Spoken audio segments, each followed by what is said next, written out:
I recently did a reading and I wanted to share it with you because it was a really valuable teaching tool. And in this reading, I recently connected with a lovely lady whose father had passed away. And in our reading, it was going great. Her dad was coming through very strongly. There were references to family dynamics, acknowledgments around her brother's relationship, references to thoughts that she herself had had about her business. There were health messages for her mother. And there was even guidance as to how to handle her love life and partnerships in a way that would allow for more grace. It was a really jam-packed reading, and the depth and the breadth of the experience was uncanny for us both. I could see that she was getting very strong moments of validation, but at the very end, she asked me something, and it blew me away. She said, "So Tyler, my dad doesn't have anything to say to me?" I blinked and was wondering if we had just spent the same hour together because I had just ran through all of this information. But she was expecting, being that it was her first time seeing a medium, that going to a medium would be a bit like talking to her loved one via a phone call, that her dad would tell her what to do. And this is why it's so important to explain the process before a reading even begins.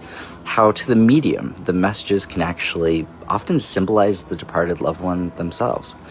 Throughout a reading, I may never know an individual spirit's name, but if they show me, for example, a memory at a wax museum, then for the entire duration of the reading, any message from that individual who gave me the memory from the wax museum will be the wax museum guy.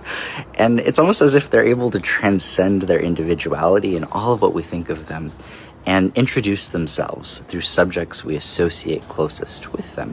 So sometimes that's memories, preferences, quirks, but they're not going to tell you what to do.